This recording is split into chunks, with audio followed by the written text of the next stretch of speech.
Primero que pasó cuando estallan las bombas en el 11M es que acuden los TEDx, los primeros acuden evidentemente servicios de sanitarios, tal, pero digamos una vez ya se desalojan más o menos, se recogen un poco los heridos y las víctimas. Lo primero, antes que la policía científica, es decir, el íter de investigación policial, antes de que empiece el íter de investigación policial, son los TEDx. El primer cuerpo especialista, técnico, profesional que tiene acceso a los focos de explosión antes que la policía criminalística, antes que los jueces, son los TEDx. Los TEDx son los encargados de revisar todos los trenes, como sucede en el tren del Pozo, que cuando le llaman al jefe de los TEDx de la estación que está destinado a la estación del Pozo y le dicen ¿lo has revisado? ¿Lo has revisado a la ida y a la vuelta? Y le dice, no, lo has revisado a la ida, a la vuelta, a la ida, a la vuelta, así hasta 6 veces. El tren, para asegurarse de que no quedaba ningún bulto después del que encontró Jacobo Barrero y después, etcétera, etcétera. Con lo cual, difícil ya que se les pasara por alto una mochila deportiva azul con 10 kilos de goma 2. Difícil ya, pero bueno. Pues bien, en todo ese proceso que hacen los TEDx hicieron realmente una labor súper minuciosa y encomiable y que se debemos agradecer todos los españoles.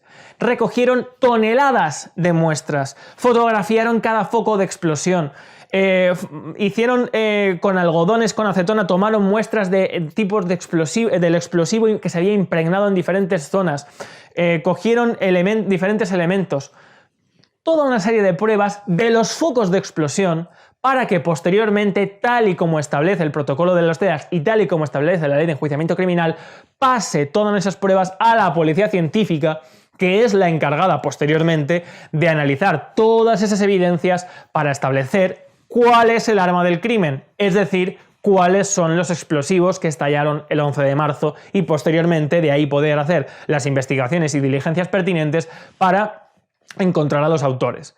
Bien, pues todo esto fue imposible. ¿Por qué? Porque cada muestra, cada elemento, cada fotografía incluso, y todo esto está en los juicios del 11M, todas las fotografías, repito, todas las muestras, las ropas de los cadáveres, todas, hasta el último cinturón, el último botón de chaqueta, todo eso desapareció. Sí, como lo oís, desapareció. Jamás llegó a manos de la policía científica. Desapareció. Fue llevado a la unidad de los TEDx, a la unidad de los TEDx, a la que está al lado del cementerio de la Almunedad, donde estuve yo, y de ahí desapareció. Todos los rastros, todas las pruebas, todos los indicios y muestras de los focos de explosión desaparecieron. Lo repito, desaparecieron. A esto cabe sumar otra cosa. Es la primera vez en la historia criminalística del mundo que tras un atentado de estas características, el día 11 se producen el día 11 se produce el atentado. A partir del día 13, al mediodía del día 13, se comienzan a desguazar los trenes. Los trenes se empiezan a desguazar el día 13 de marzo de 2004, 2 días después de los atentados. Y en pocos días son desguazados y se llevan a Vizcaya para ser fundidos. Y no queda absolutamente rastro de los trenes. Se hacen desaparecer los trenes, se hacen desaparecer las muestras, se hacen desaparecer las fotografías, en definitiva, se hace desaparecer todo lo que tiene que ver con la acción que produce el 11M. El 11M es una explosión de diferentes bombas, ¿verdad?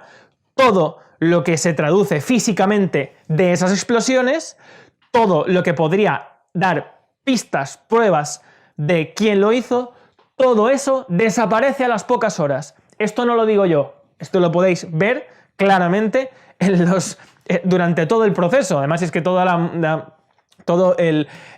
esto algunos lo habréis visto, ¿no? Que ha dado que hablar, etcétera, etcétera. Todo esto que estoy diciendo ya no solamente se queda ahí, sino que además a mí me llama la atención el hecho de que no se haya hecho ni siquiera una sola reconstrucción del crimen. No me acuerdo qué universidad es, la de Newcastle, hace poco hizo unas pruebas con metros de Madrid incluso, y explosionando en su interior cargas explosivas para ver de qué manera se podían construir los metros, minimizando. Es decir, se podría incluso haber cogido lo que vemos en cualquier persona aficionada a la criminalística, que haya visto Crímenes Imperfectos, cualquier programa de estos que se coge y se recrea, se ensaya posteriormente lo que ha sucedido para comparar el tipo de explosivo, las muestras en los accidentes aéreos se hace, ¿no? Cómo se queda la chapa, cómo se queda el hierro. Todo esto no se hace. No se hace absolutamente nada de esto. No se podría haber cogido un vagón de un tren, haberlo puesto en un sitio. La bomba no es de la que aparece en Vallecas. 10 kilos de goma 2, muy bien, pues métele 10 kilos de goma 2, a ver qué es lo que pasa. Comparado luego con los vagones que hay. Es similar, es característico.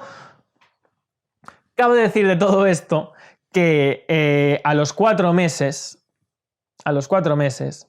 de las explosiones, ante el juez del Olmo, que era el juez de instrucción, hubo el jefe de entonces de los TEDx hizo una declaración. Esto fue en junio de 2004. Cáceres Vadillo dijo que por las muescas de la chapa, porque las chapas de los trenes habían tenido una deformación como en mordiente, ellos habían rápidamente deducido que el explosivo era de tipo militar, un C3 o un C4 aproximadamente. ¿Qué es un explosivo que hace una deflagración con humo negro, con llama, etcétera, etcétera? Debo decir al respecto, ya para entrar en esta fase final, que yo me quedo con esta versión de Cáceres Vadillo. ¿Por qué? Yo no soy especialista en técnico en desactivación de... Yo no soy TEDx. Y yo no voy, como he dicho, no voy a hacer teorías. Pero solamente queda una cosa. Solamente queda una prueba del 11M. A día de hoy, los españoles solamente tenemos una única prueba del 11M, que es esta.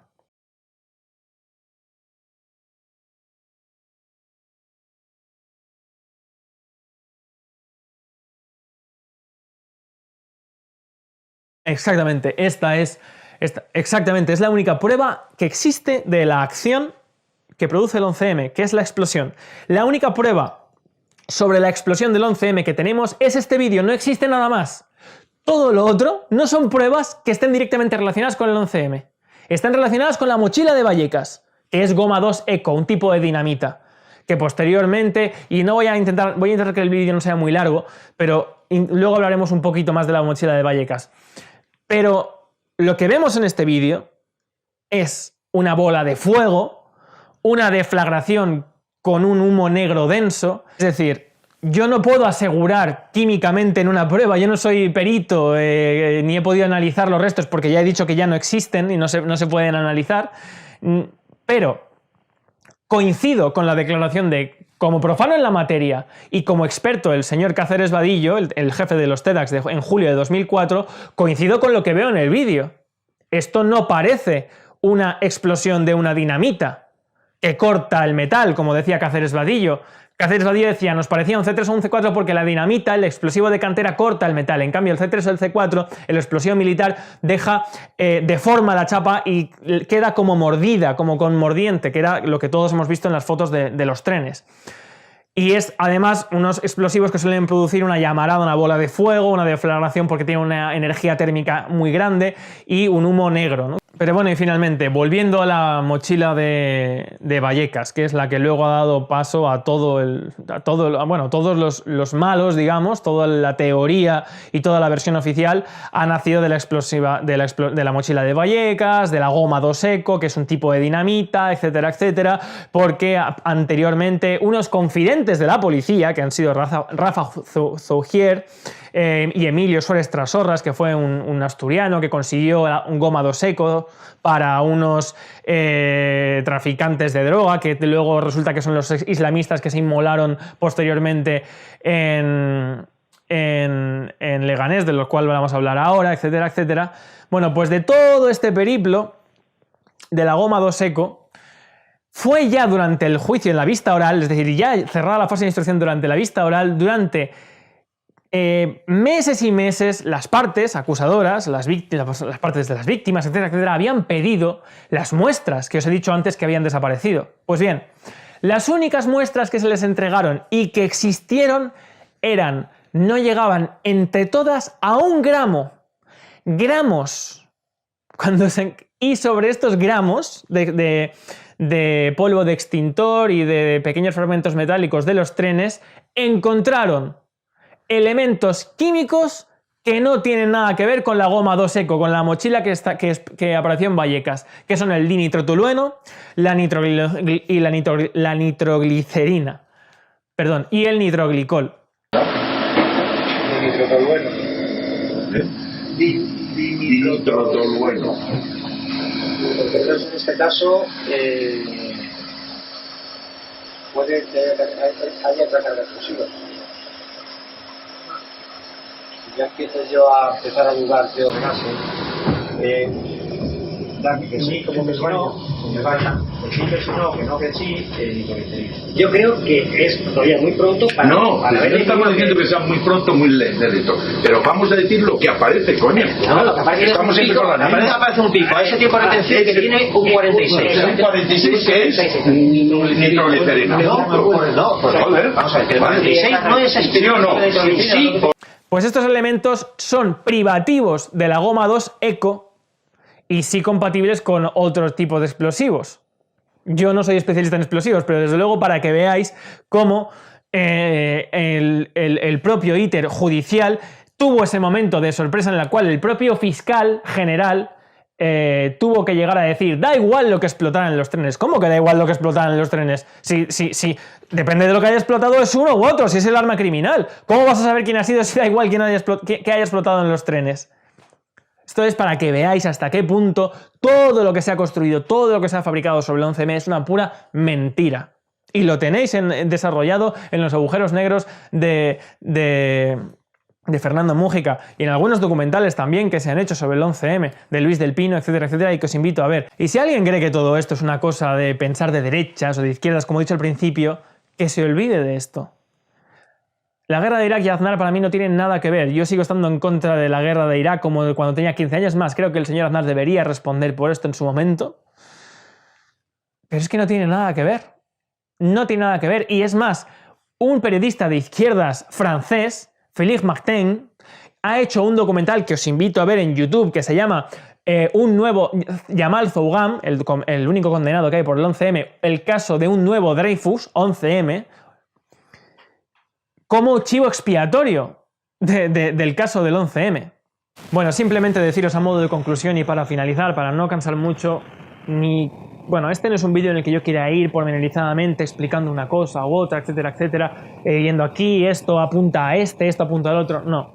Este vídeo es para decir únicamente, no existe ninguna prueba sobre el 11M, sobre su autoría, ninguna teoría sobre quién haya podido ser que se derive directa o indirectamente de los focos de explosión, de los trenes, porque todo ese material se hizo voluntariamente desaparecer.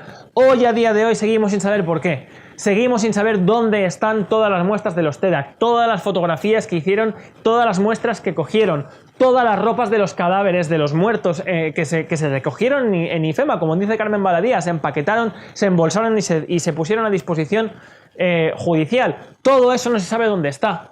No se sabe quién dio la orden a día de hoy de desguazar los trenes 2 días y medio después de los atentados. Cuando todavía hoy se siguen conservando coches de ETA. Cuando hace 2 años que se desguazó el tren del accidente de Valencia. Cuando el tren de un accidente que sucedió también en 2003 se desguazó 6 años después.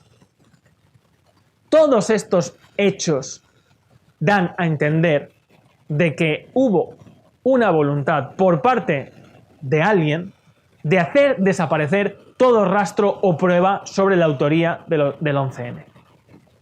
Y esto, además, viene corroborado con que en 2010 la juez Coro Cillán, una juez de instrucción de Madrid, inició un procedimiento judicial contra el jefe de Madrid, el jefe de los TEDx en Madrid, el 11M, contra el señor Sánchez Manzano. Este procedimiento judicial era porque Sánchez Manzano no había seguido el procedimiento ni el protocolo. Había cogido las muestras, se las había llevado al laboratorio de los TEDx, las había analizado él, las había comparado él y había hecho presuntamente desaparecer todos los vestigios y todas las pruebas del 11M. Y esto es un delito, de acuerdo con el Código Penal y con la Ley de Enjuiciamiento Criminal. Pues bien, este procedimiento no concluyó. Y a día de hoy, la juez Coro Cillán vive en la indigencia en Madrid porque fue expedientada por un asunto menor relacionado con una discoteca.